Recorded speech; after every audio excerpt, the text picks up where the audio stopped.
On the night of the 27th of January 1956, 27-year-old Martin Luther King Jr. received a threatening phone call. It was in the midst of the Montgomery bus boycott in the American South. Rather than being dismayed, King claimed he had a spiritual revelation that night. Even when his home was bombed 3 days later, he was resolute in his commitment to the civil rights movement, for which he would soon become a martyr. Why was this Baptist minister, who preached peace and tolerance, murdered in cold blood? This is the story of Martin Luther King Jr. and the civil rights movement in America.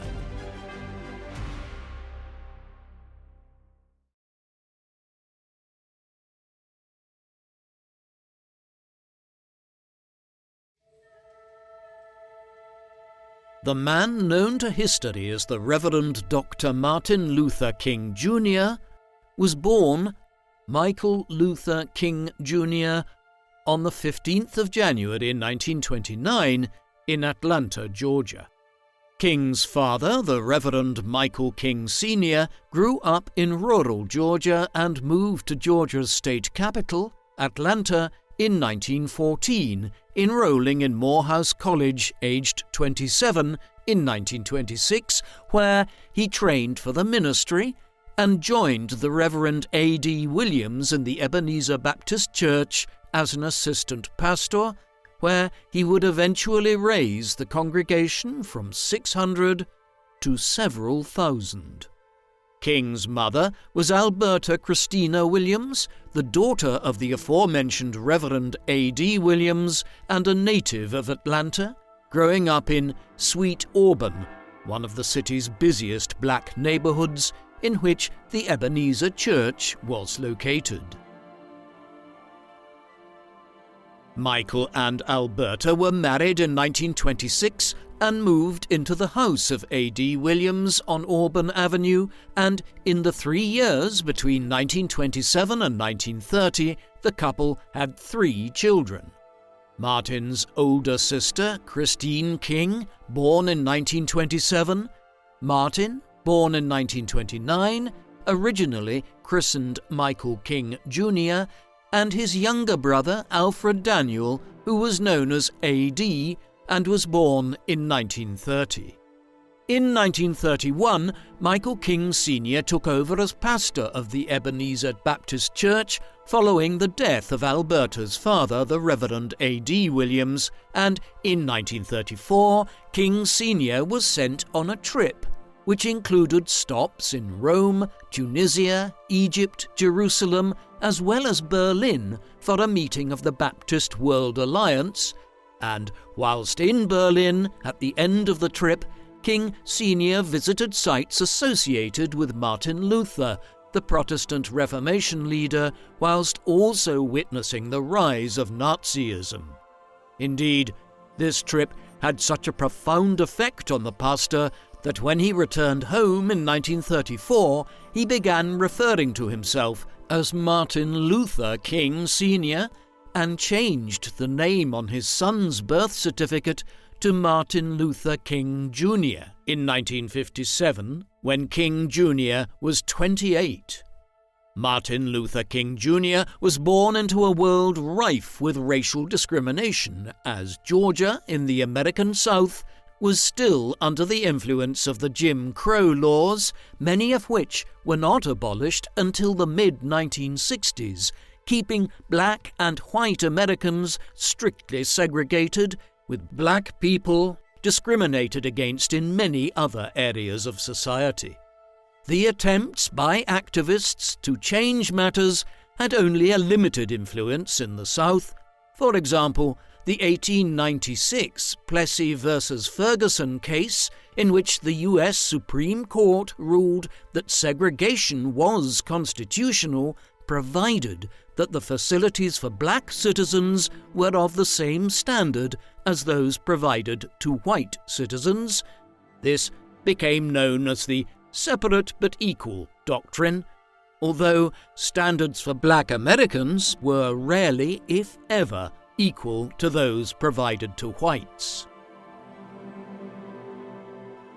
As a child, King's best friend was a white boy who lived over the road from his family's house in Atlanta, although when the two came to start school, the boy's parents informed King Jr. that he could no longer play with their son as he was black, following which his childhood friend went on to attend an all-white school, and King Jr. never played with him again. But his parents took the opportunity to explain to their son about the history of slavery and discrimination against black people, whilst also instilling in him the Christian tenet of love thy neighbour as thyself.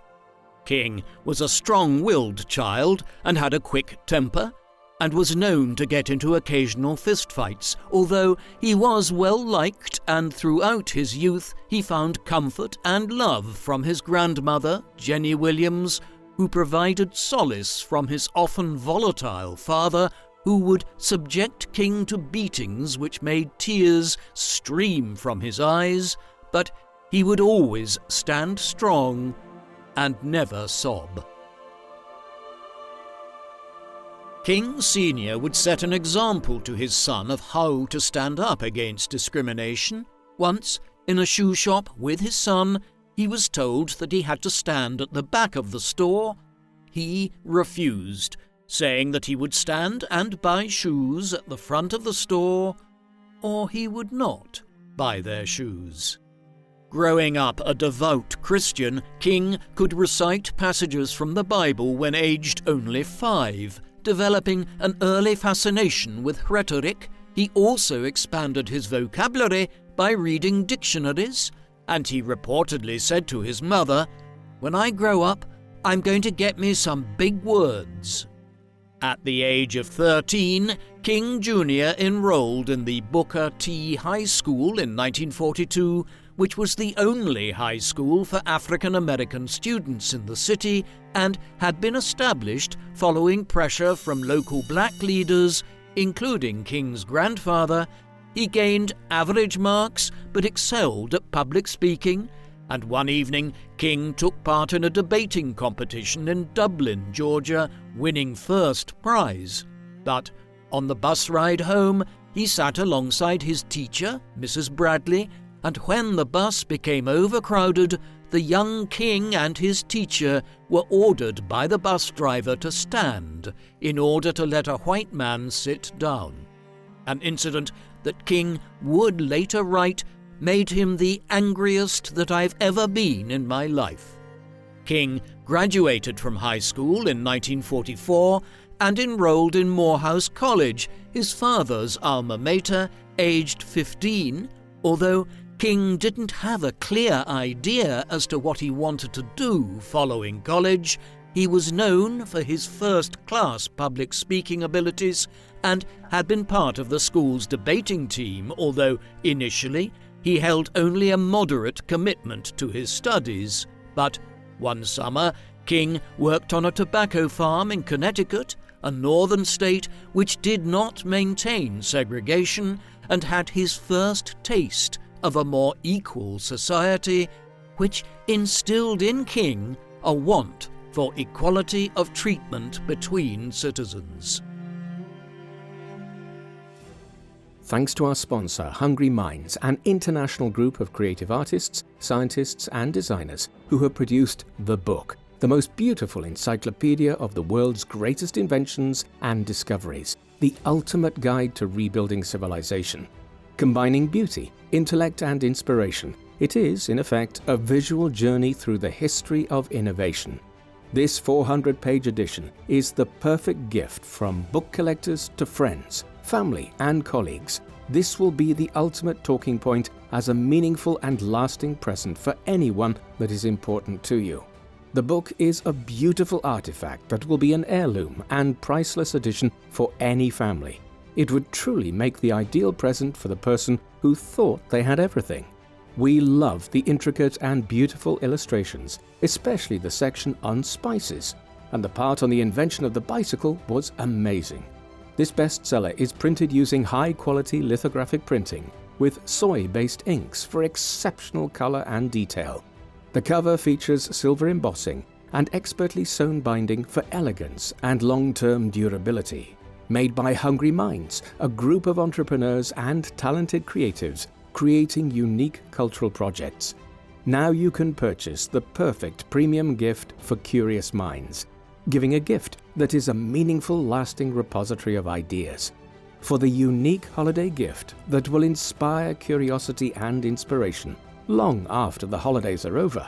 Follow the link in the description to get a discount on your copy with our promo code.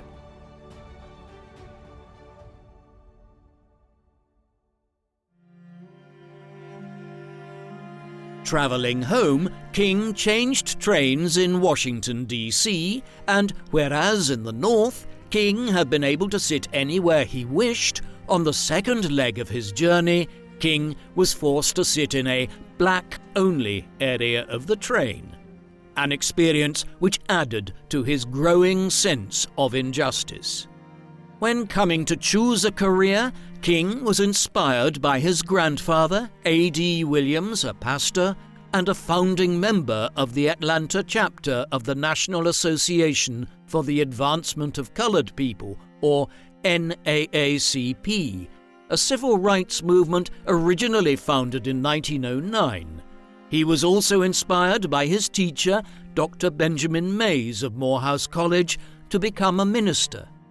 King's father, Michael, was overjoyed that his son wished to become a fellow clergyman and invited him to give a practice sermon at the Ebenezer Church, following which the congregation showered him with praise, and so, deciding to pursue theology further, King enrolled in the Crusade Theological Seminary in Pennsylvania after graduating from Morehouse in 1948 as one of very few black students. Over the course of his studies, King became increasingly engaged with the life and works of Mohandas Gandhi, the anti-colonial activist and scholar from India, who emphasized nonviolence and soul force as a means of fighting an oppressive system, and King was so enraptured with his emphasis on love, tolerance, and peace that one evening he went out and bought 6 books on Gandhi. King graduated from Crusade in 1951 with the best marks in his year, following which King chose to continue his studies at Boston University, and over the summer King also preached at the Ebenezer Church. In September, he drove north in his new green Chevrolet to Boston in order to start his PhD, and whilst at Boston, King took courses in philosophy and theology which he found an enjoyable challenge, and it was during this time that King also met Coretta Scott, who he fell in love with. Coretta was born in 1927 and was a native of Alabama. As a young girl, she studied vocals at the New England Conservatory of Music, but one day, in 1952, King called Coretta, arranging to meet her the very next day, and it was at this meeting that King told her that she possessed all the values which he sought in a wife, namely character, intelligence, personality, and beauty, and Coretta was taken aback, replying that it was far too early for talk of marriage, although the two formed a solid connection and continued to meet regularly for long walks together. King continued to mention marriage, which Coretta would brush aside with a laugh, because as a talented singer, she wished to pursue a career in music and knew that marriage to King would end this aspiration, although one day, when King approached the subject once again, Coretta turned to him and agreed to be his wife. Martin Luther King Sr. gave his blessing for the marriage to go ahead, and so the two were married on the 18th of June, 1953.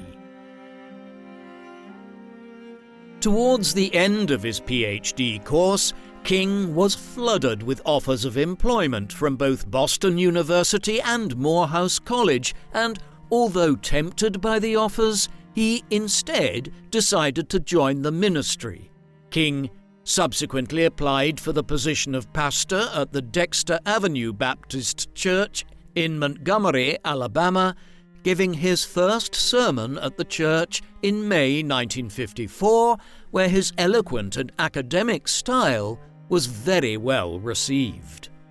2 weeks later, the U.S. Supreme Court ruled on the Brown versus Board of Education case, which had been brought to the court to address the matter of segregation in schools, with the court ruling that, as a practice, segregation was unconstitutional, thus ordering the integration of schools across the United States. As a dedicated pastor, King would wake at 5:30 a.m. to write his sermons for the Sunday service, whilst also completing his PhD dissertation, which he submitted in June 1955, earning the title The Reverend Dr. Martin Luther King, Jr.,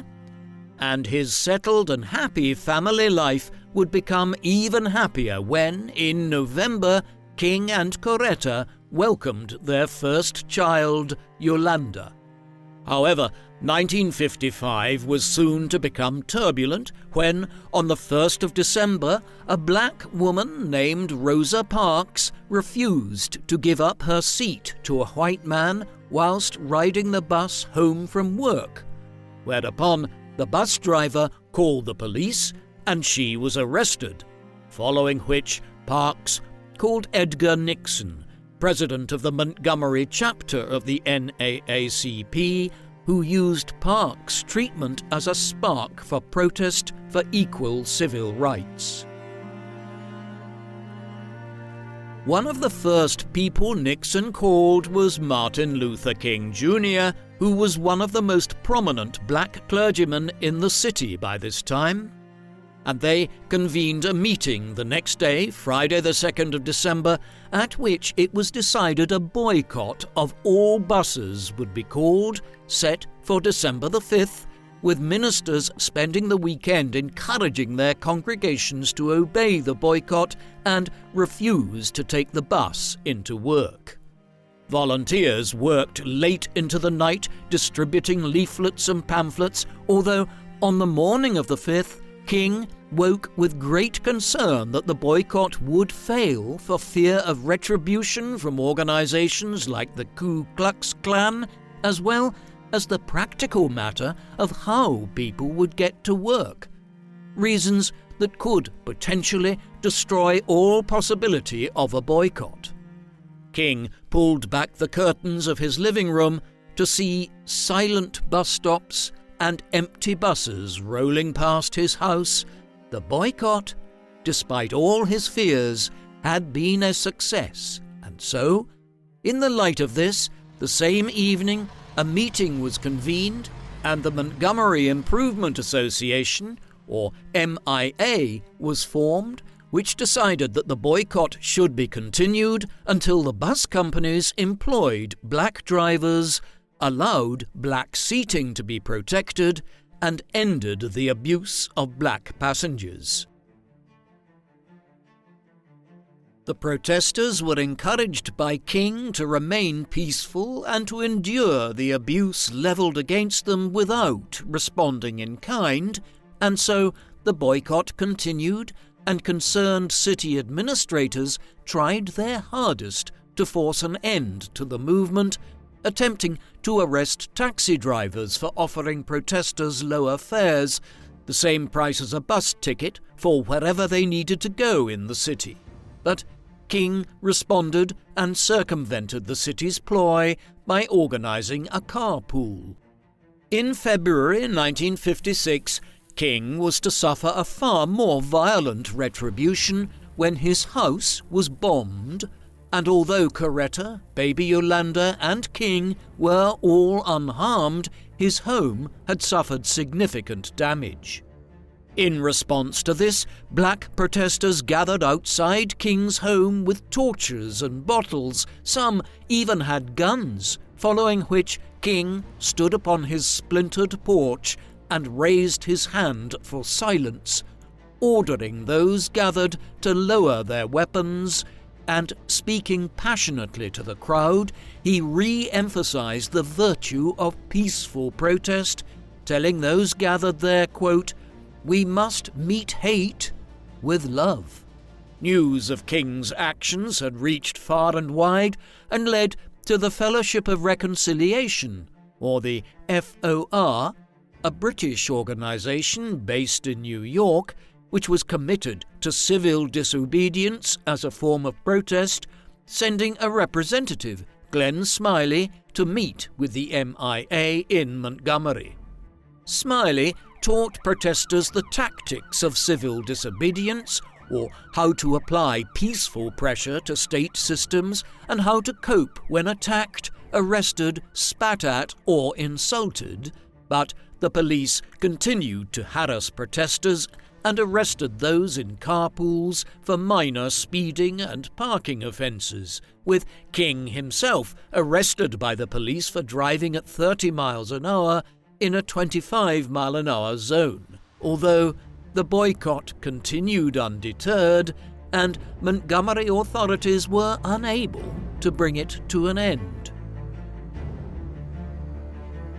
On the 4th of February 1955, the MIA decided to take the case of 4 black women to a U.S. district court, which differed from state courts in that they ruled on violations of federal and not state law, and thus had a better chance of backing the pleas of black citizens in the South. The 4 women had been discriminated against on buses, and the MIA wished to use their plight to force a legal end to segregation on public transport, knowing that if the case got to the U.S. Supreme Court, it could end the practice nationwide. In fear, Montgomery authorities arrested King and his associates on a charge of violating an antiquated law against boycotts, leading to his trial in a state court which found him guilty, fining him $1,000, although the case backfired when news of King's arrest reached national newspapers and the MIA received nationwide donations amounting to over $200,000, after which all charges were dropped. On the 20th of December 1956, the Supreme Court ruled on the MIA's case, banning segregation on buses and public transportation across the U.S., and 381 days after Rosa Parks refused to give up her seat, segregation had been ruled unconstitutional, which was a massive win for King and the MIA, which demonstrated the power of sustained, peaceful, non-violent civil disobedience. The Montgomery boycott had inspired many others, notably in Birmingham and Mobile, Alabama, and Tallahassee in Florida, and King believed that these movements could be unified around a wider platform of civil rights and called a meeting in January 1957 to coordinate their efforts.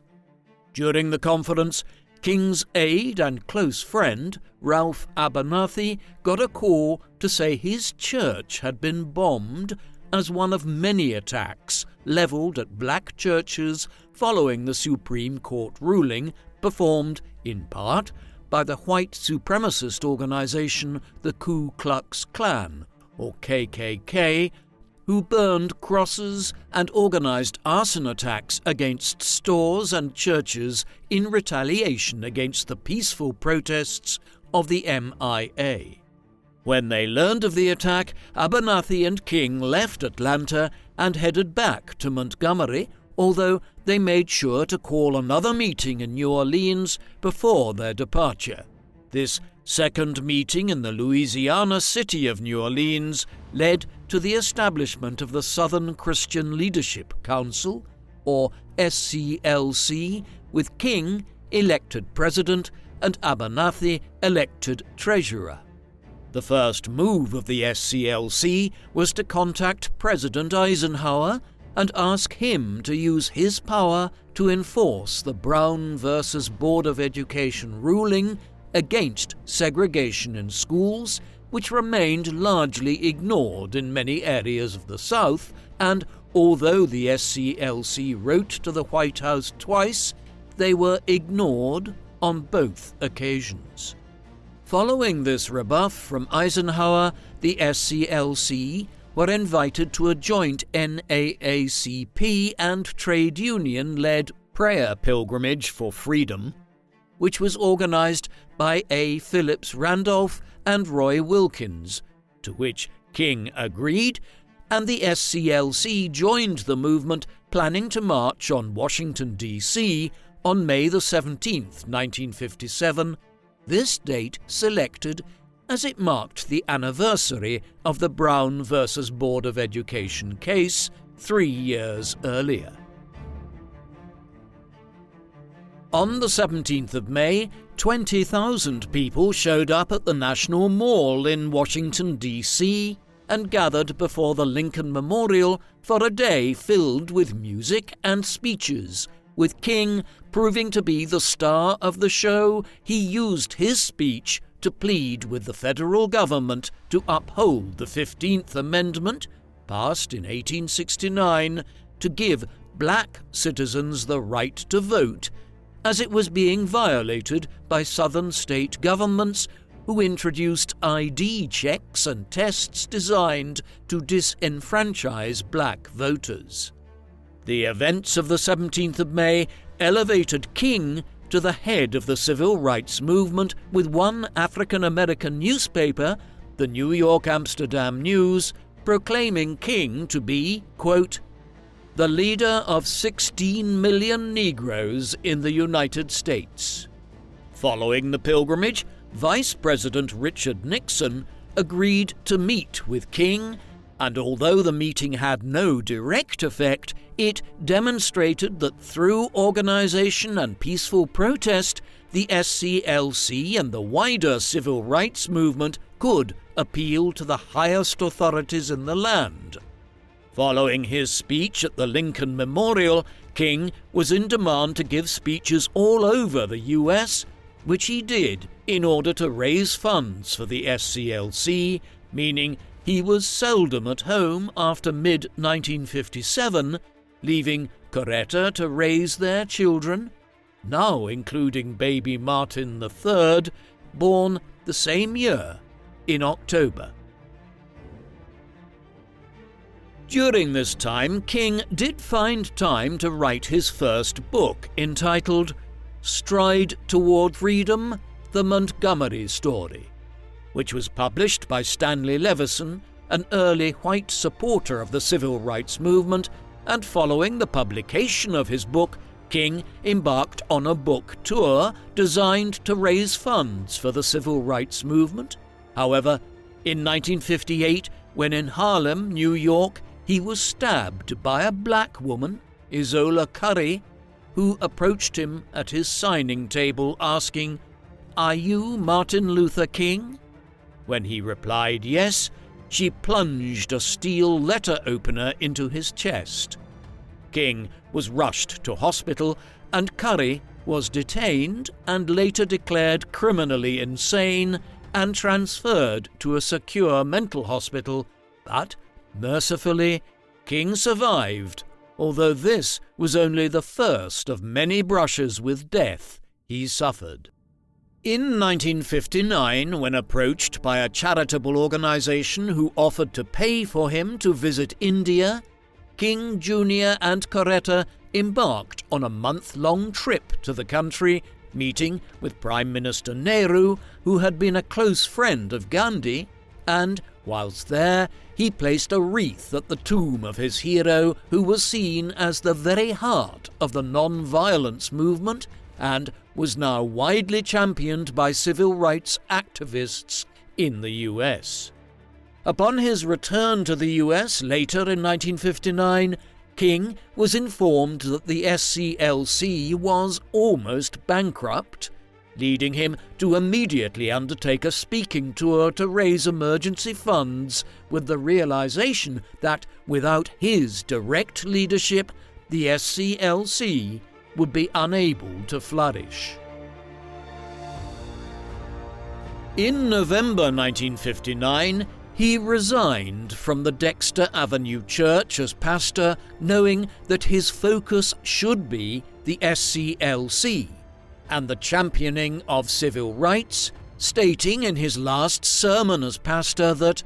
"History has thrust upon me a responsibility from which I cannot turn away." In early 1960, King moved back to Atlanta, Georgia, and took up residence near his father's church, the Ebenezer Baptist Church. This same year saw a presidential election fought between Richard Nixon for the Republicans and John F. Kennedy, better known as JFK, for the Democrats. Many black voters, including King's father, Martin Sr., supported the Republicans, the party of Abraham Lincoln, who famously stood against the persecution of black people with the introduction of the Emancipation Proclamation and the 13th Amendment, designed to outlaw slavery in the U.S. King remained undecided, however, as whilst Eisenhower had backed integration following the Brown versus Board of Education ruling in 1954 and had even sent in the U.S. Army to protect black students entering schools for the first time when they were attacked, King worried that he had done this on a legal rather than a moral basis and was somewhat more inclined to favour Kennedy.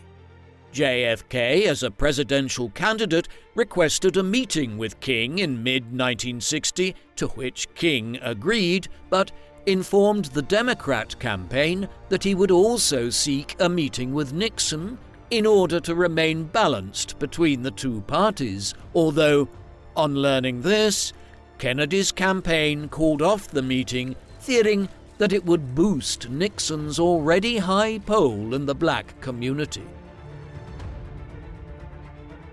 On the same day as he had intended to meet Kennedy, King was invited to join a protest by the Student Nonviolent Coordinating Committee, or SNCC, known as SNCC, and with the meeting called off, King had no excuse but to join them. The SNCC had planned to hold sit-ins in segregated restaurants, and both expected and wished to be arrested for doing so, knowing that if King, as the de facto leader of the civil rights movement, was arrested with them, their cause would not only gain local but national and even international attention. On the 19th of October 1960, King and several other campaigners travelled to Rich's restaurant in Atlanta, Georgia, and were refused entry.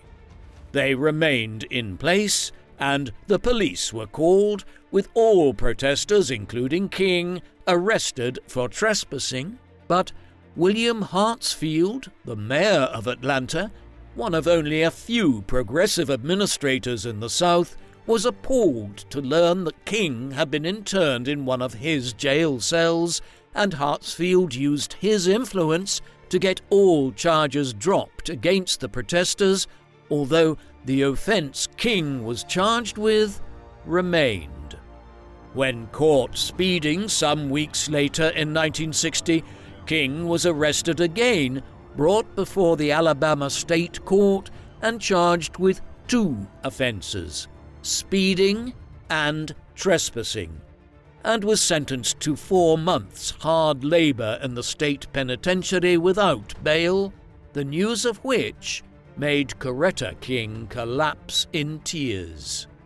Mayor Hartsfield, on learning of this, called Democrat headquarters to try and marshal the Democrats' campaigning power behind efforts to get King released, although JFK declined, fearing that involving himself in a controversial ongoing court case might threaten his election campaign. Instead, John Kennedy telephoned Coretta to express his sympathies at the verdict. Robert Kennedy, the younger brother of JFK and a trained lawyer, was able to help King, which he did when the future Attorney General called the judge presiding over King's case and reminded him that on minor offences such as these, it was illegal to refuse defendants bail. At this argument, the judge reversed his decision, and King was released on bail, and this, coupled with the news that JFK had called Coretta following the initial ruling, gave Kennedy a massive boost in the polls and allowed him to win the presidency on the 8th of November 1960. In 1961, a new movement formed in Georgia and Alabama known as the Freedom Riders, who sought to protest segregation on buses, which continued despite the fact that it was illegal after the 1956 ruling of the Supreme Court, and the Freedom Riders soon attracted a great deal of public attention, much of it highly negative, with many protesters beaten and attacked by white passengers and civilians for sitting wherever they wished on buses. Kennedy, now president, was faced with a predicament. He could either use the power of the federal government to uphold the ruling of the Supreme Court, or leave matters to state governments, knowing that the former, if undertaken, would pose a significant threat to his support in white Southern communities. Robert Kennedy, now the U.S. Attorney General, sent a representative to Montgomery called John Siegenthaler, who called a meeting with John Patterson, the governor of Alabama, and asked him to protect the Freedom Riders from persecution and violence, especially as the actions of protesters were wholly legal, which Patterson refused to do.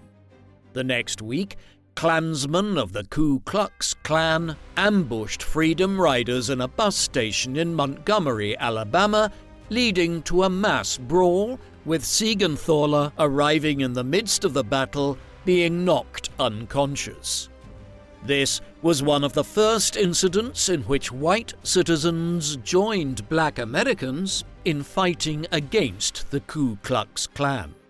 On Sunday, the 21st of May, 1961, King flew out to Montgomery to speak in support of the Freedom Riders, who embraced his valued principles of nonviolence and civil disobedience, and King spoke at Ralph Abernathy's First Baptist Church, with hundreds gathering in the audience to hear him, whilst outside the church, a crowd of a few hundred white supremacists and Klansmen gathered and began to jeer and chant racist abuse at the assembled congregation, following which the minister presiding over the church attempted to drown out the white supremacists by singing hymns, although the opposing group soon turned violent, hurling bottles and bricks through the windows of the church, showering the congregation with broken glass and injuring some. The church, which was run by civil rights leader Ralph Abernathy, was already under the protection of a few U.S. Marshals who had been sent by Attorney General Kennedy in the wake of the Freedom Rider attacks, with 12 Marshals already standing guard, although faced with an ever-growing crowd of white supremacists, they were forced to call for backup. More Marshals arrived, and in an ill-planned move, they released tear gas to try and break up the group, which, whilst initially effective, blew back into the church and forced some of those inside to leave for fresh air. At the same time, a banging was heard from the back door of the church as white supremacists attempted to break in and attack the assembled congregation, leading King to run into the church's office to telephone Kennedy, and after a short while, silence fell outside. Believing that Kennedy had mobilized the US Army to come to their defense, King went outside, only to find that the Alabama National Guard had come to defend the church, and Governor Patterson had indeed mobilized troops to come to their defense. However, the National Guard did little to break up the white supremacist mob and only acted as a barrier between them and the church. After hours imprisoned in the church, King rang Kennedy again, demanding to know whether there was any justice in the United States, motivating Attorney General Kennedy to furiously ring Governor Patterson and demand that he use the National Guard to break up the mob, who were dispersed at 4:30 a.m.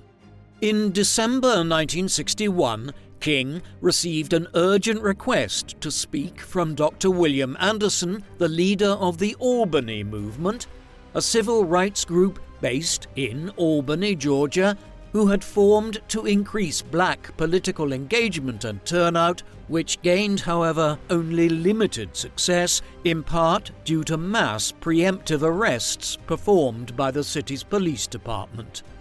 These arrests had dampened the mood of the movement, and it was hoped that a speech from King would rally demonstrators and breathe a second life into the group, and so King travelled to the Shiloh Baptist Church on Friday the 15th of December 1961 to speak to the assembled crowd, and arriving alongside his close companion Ralph Abernathy, King had to fight his way to the front of the audience, who greeted him with cheers of freedom. King encouraged protesters to remain strong and hopeful, finishing with the words, "We shall overcome," a slogan which became a key message of the civil rights movement and reinvigorated many of those listening in Albany.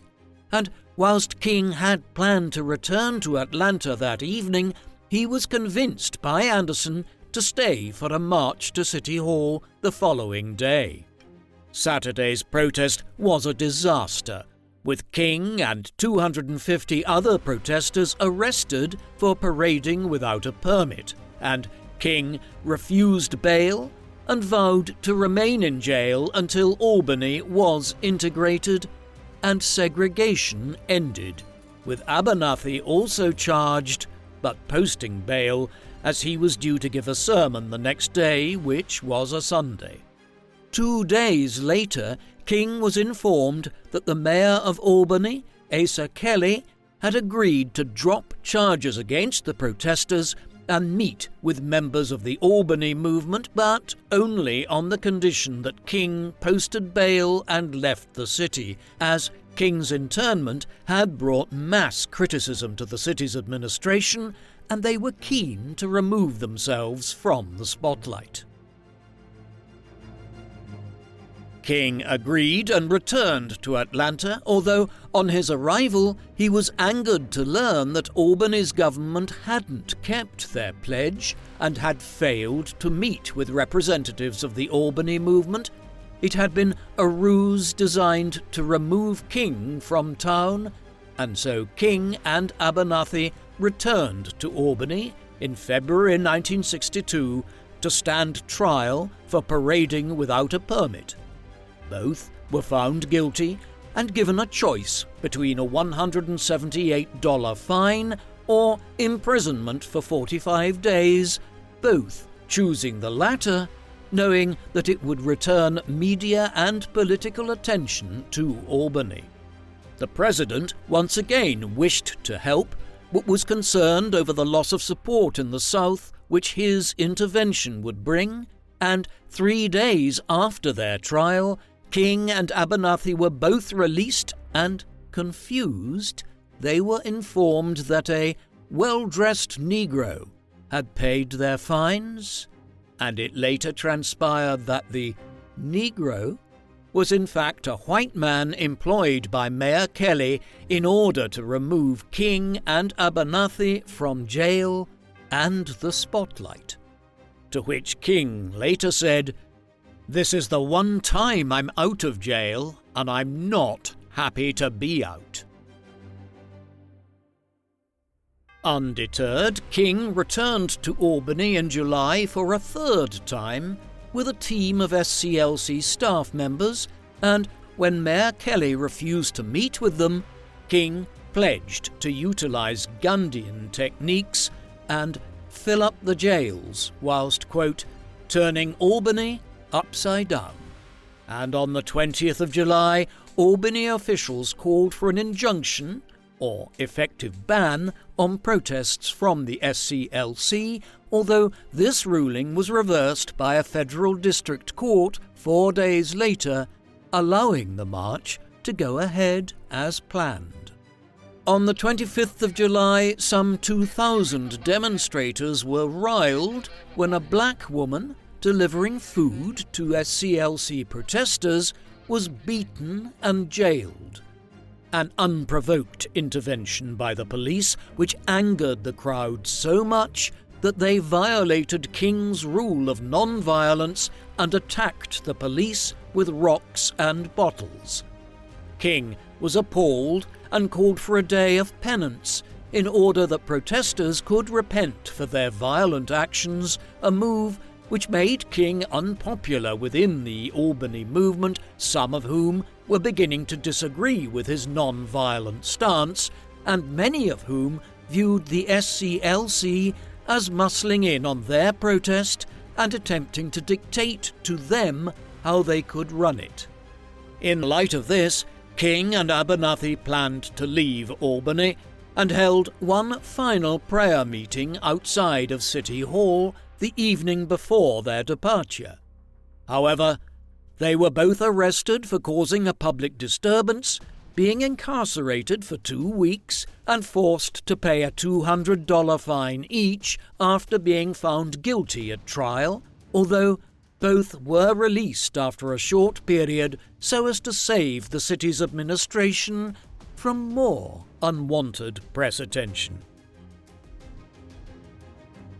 When King and Abernathy left Albany, it was as segregated and divided as it had been before their arrival, with King next travelling to Birmingham, Alabama, and although Albany had been a failure, King was motivated to make his next protest a success, designed to gain the attention of the federal government and the president, who had, so far, remained indecisive about aiding the civil rights movement. President Kennedy had introduced a civil rights bill to Congress, although his support for it was short-lived and its passage had been highly limited in its success, a matter which King was eager to address, hoping to motivate Kennedy into introducing a new bill and maintaining support for it. In early 1962, King and his associates planned a new movement which they hoped would be impossible to ignore, and one which would appeal to the president in particular, making sure to stage the event in Birmingham, Alabama, commonly acknowledged as the most segregated city in the United States. Staging a protest in Birmingham was a risky venture, as it was home to a large number of Ku Klux Klan members and had been the site of several white supremacist bomb attacks, giving the city the nickname Bombingham. Coupled with this, the city's government remained wholly opposed to integration and was willing to use violence to demonstrate their opposition, a doctrine championed by Eugene Bull Connor, the Public Safety Commissioner known for abusing and arresting black people for no apparent reason. King hoped that the reaction of the government and citizens of Birmingham to a peaceful civil rights protest would demonstrate their plight to the rest of the nation and to the president, calling this new movement Project C for confrontation, and planning to begin on the 3rd of April 1962, the height of the Easter shopping season. Birmingham remained in an odd political situation as a new mayor, Albert Boutwell, had just been elected, the post also contested by Bull Connor, who subsequently brought a legal challenge against Boutwell, which meant that whilst the court was reaching a verdict, Birmingham had effectively two governments, with Connor still in command of the police. During the first week of protests, Connor made 102 arrests against protesters, following which their numbers were diminished, as few wished to risk arrest and persecution at the hands of the police in such a hostile city, and this threat was coupled with the ever-present fear of attack from the Ku Klux Klan. Birmingham remained quiet for several days, and reporters who had arrived expecting headline news began to pack up and leave, with King fearing that the protest had been another failure after the events of Albany, but salvation came when a court issued Bull Connor with an injunction against further protests by the SCLC, meaning that if protesters from the organisation demonstrated, they would face instant arrest, giving King the perfect opportunity to be arrested himself, bringing headlines and national attention back to Alabama.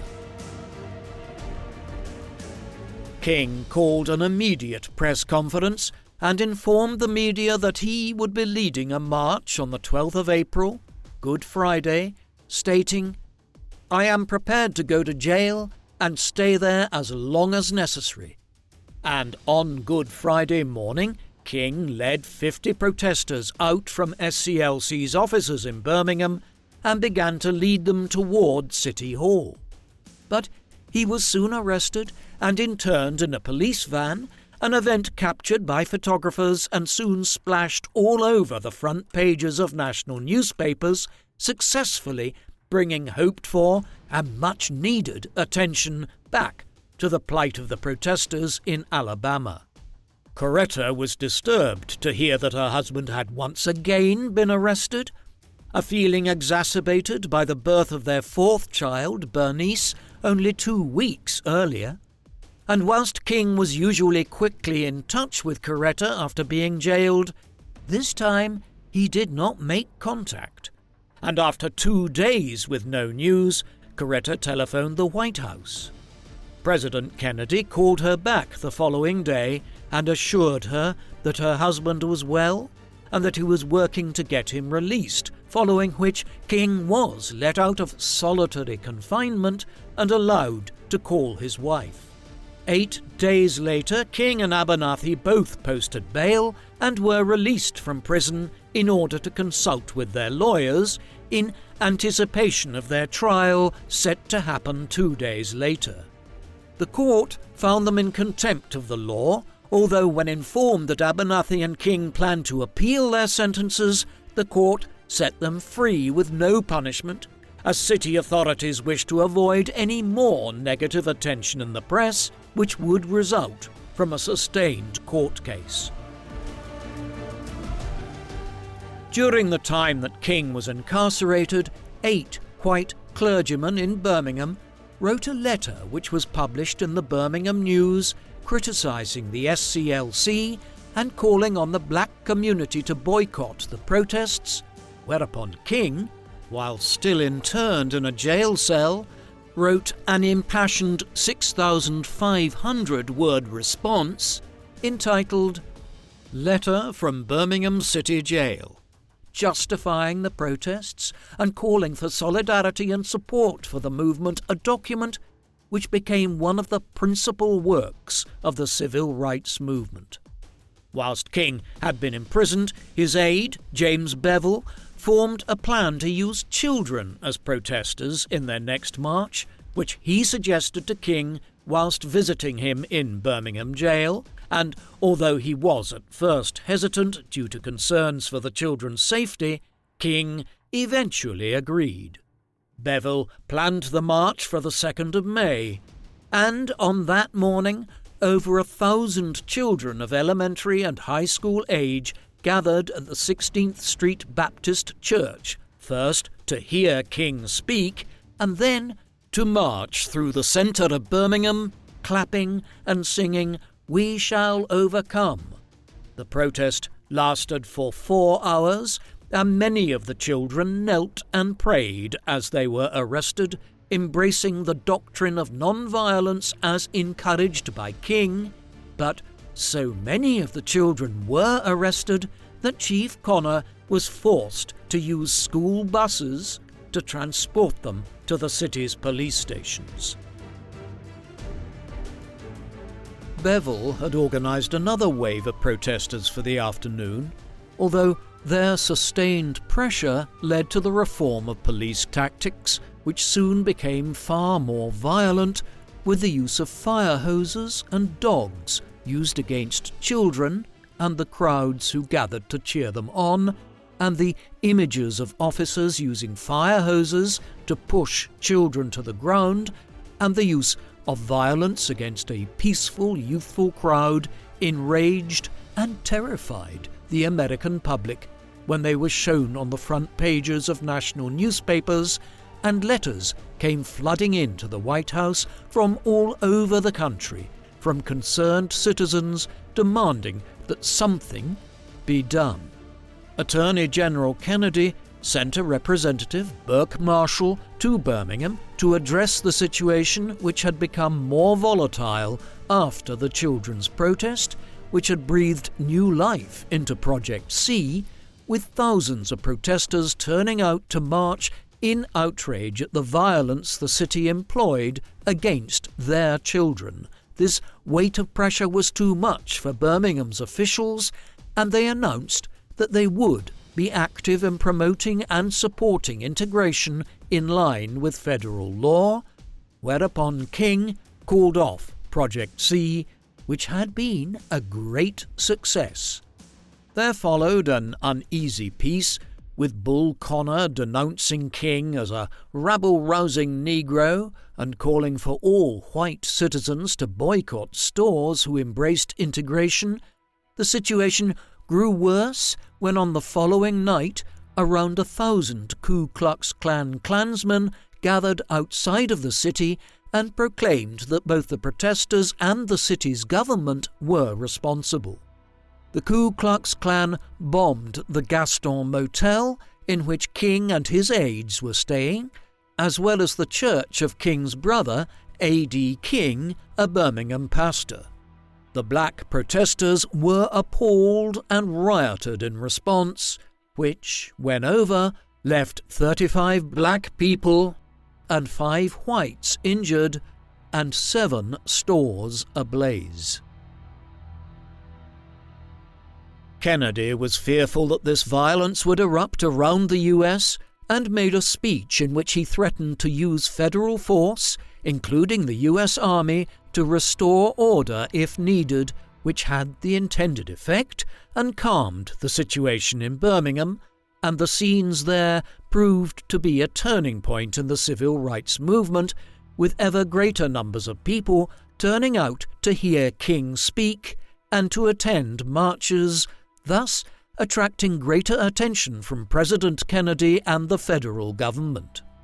On the 11th of June 1963, Governor Wallace of Alabama defied the Supreme Court ruling and blocked 2 black students from entering the University of Alabama,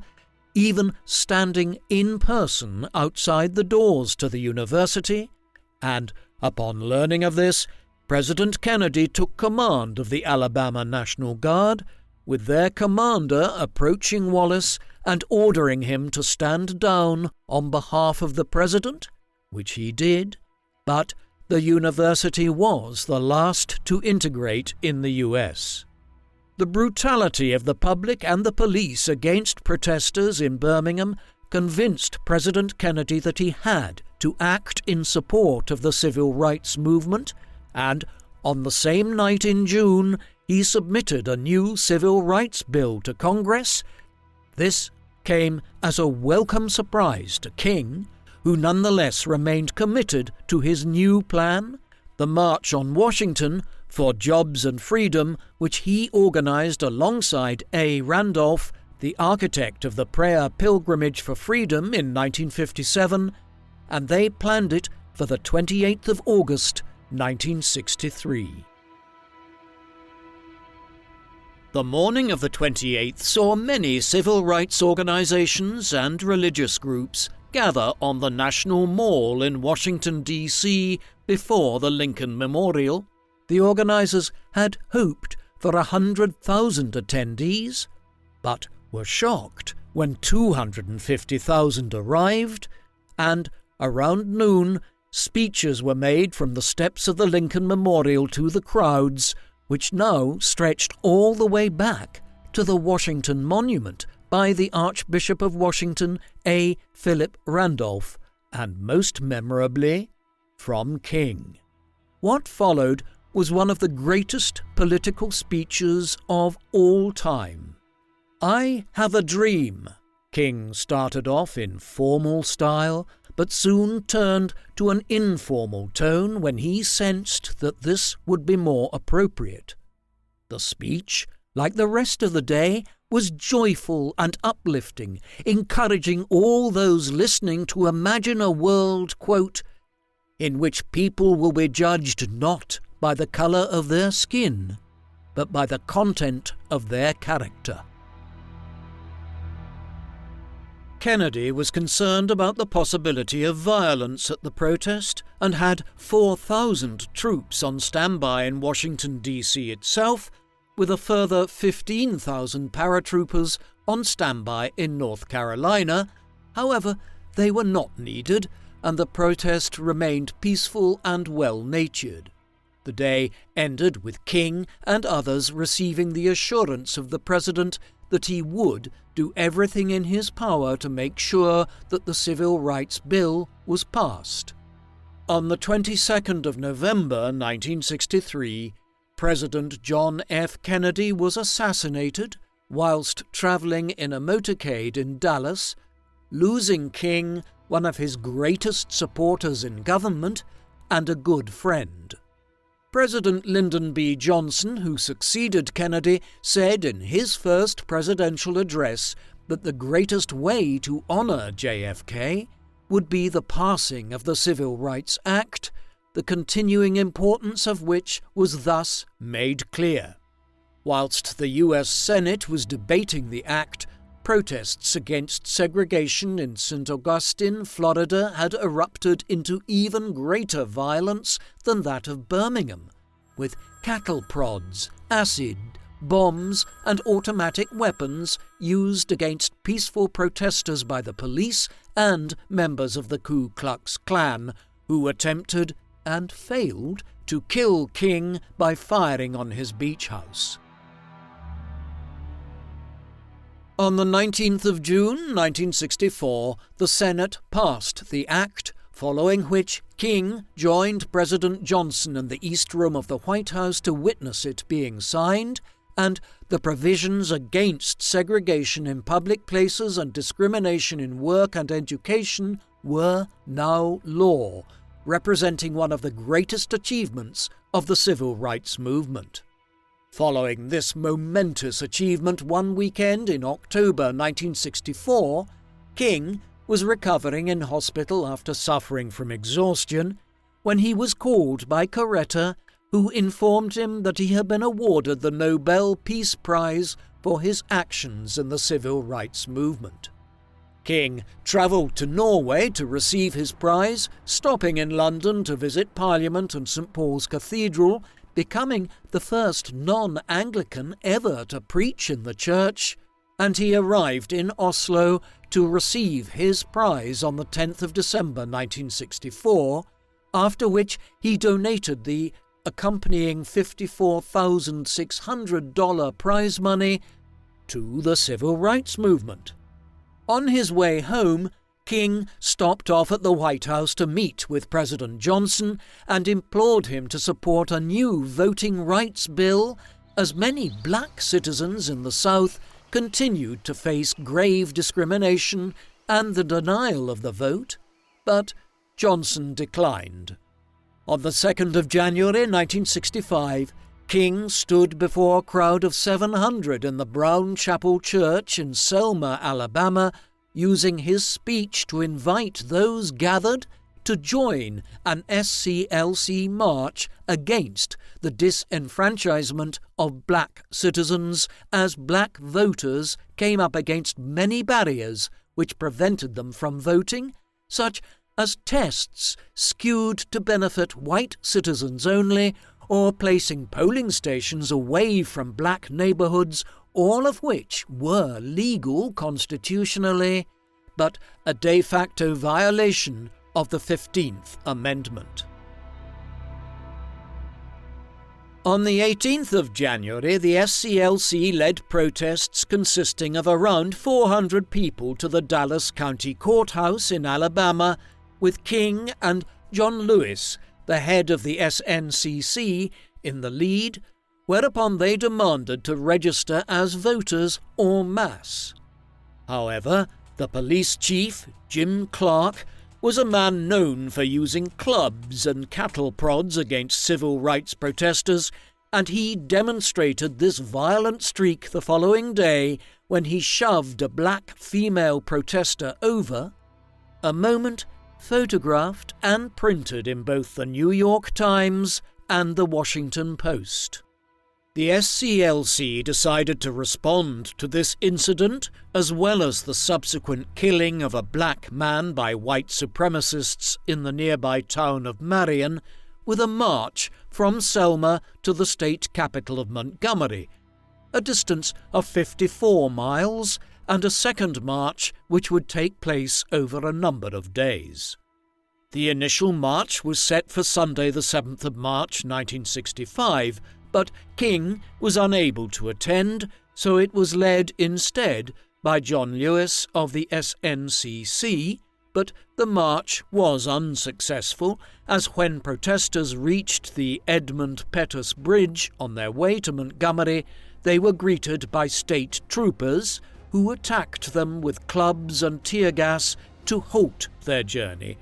an event captured by national media and later dubbed Bloody Sunday, with incredible violence enacted by the state on peaceful demonstrators. Undeterred, King organised a new march to Montgomery with the support of several white ministers, one of whom was later attacked and killed by a white supremacist one evening in Selma as he was leaving a restaurant. This second death pushed Governor Wallace into a panic, and he flew to Washington to speak with President Johnson. Johnson condemned the actions in Alabama as an American tragedy, and on the 19th of March announced that he would introduce a new voting rights bill, and when introducing the new bill to Congress, Johnson quoted King, stating that as a society, Americans shall overcome the racism which had thus far dominated it. The reference reportedly brought a tear to King's eye as he watched the president speak. The second march from Selma to Montgomery was planned for the 21st of March and set off with a significant crowd of black and white protesters supported by the Jewish Theological Seminary of New York. The protesters camped by the side of the road and shared food, stories, and solidarity with one another, reaching Montgomery on the 25th of March 1965. On arrival, King gave a speech from the steps of the Montgomery Capitol building, joined by Rosa Parks and other civil rights leaders, following which he delivered his petition against black disenfranchisement to Governor Wallace's office and made plans to leave the city with haste for fear of retribution from white supremacists who had already reportedly made plans to have King assassinated. However, the day was not without tragedy, as within part of the carpool organised by SCLC to get protesters out of Montgomery and back to Selma, a woman named Viola Liuzzo was travelling toward the city along Route 80 when she was rammed and shot by members of the Ku Klux Klan, being killed instantly. Many have cited the march to Montgomery as the high point of the civil rights movement, with thousands in attendance from many different racial, ethnic and religious backgrounds, in a move which demonstrated the mass support in some areas of the American public for voting and civil equality. Not all in the civil rights movement felt the same way, however, and a new movement, led by Stokely Carmichael, became ever more influential. Known as Black Power, it unofficially supported the use of violence against the police and state authorities, believing King's approach of nonviolence to be ineffective. But this new strand of violence weakened the civil rights movement as a whole, which, until the violence of Black Power in Watts, LA and other areas throughout 1966, had seen an increasing level of support from many areas of American society. This new tendency of some towards violence alienated citizens who had formerly supported organizations such as the SCLC, which were now being sidelined by Black Power and the SNCC. Moreover, the violence equally affected the legal success of the civil rights movement, with a new housing bill being declined by the Senate in spring 1966 due to extremists on both sides of the divide, a thinly veiled reference to Carmichael. King was depressed and upset that his message of non-violence was beginning to falter, although he remained committed to the cause regardless, forming a new campaign known as the Poor People's Campaign, or PPC, which committed itself to eliminating poverty throughout the US for citizens of every color.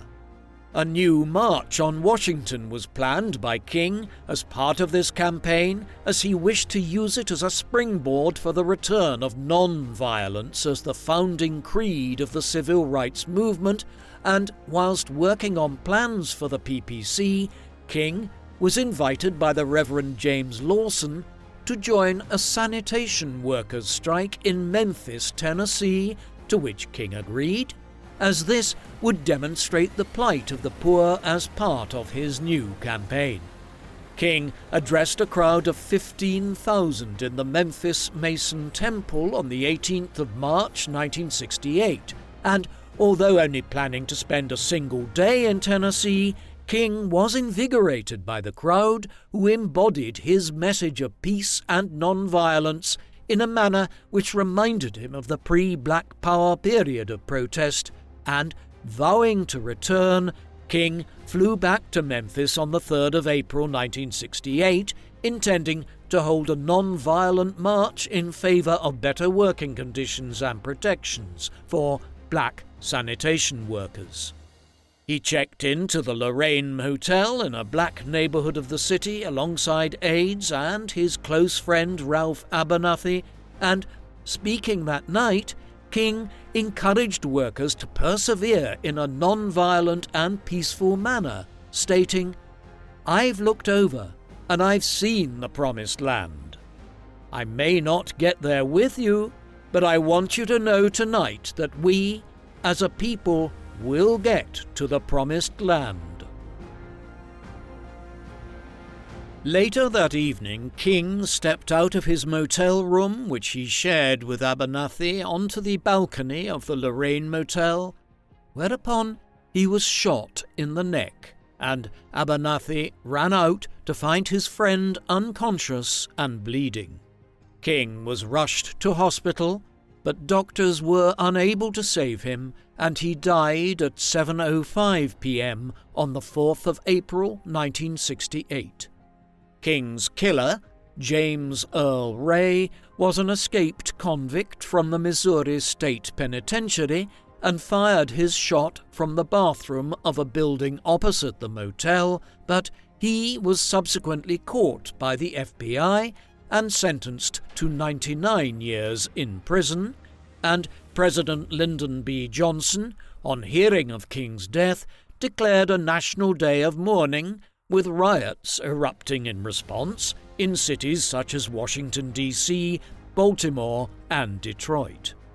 King's funeral service was held at the Ebenezer Baptist Church in Atlanta, attended by Jackie Onassis, the widow of JFK, Robert Kennedy, and Vice President Hubert Humphrey on behalf of President Johnson.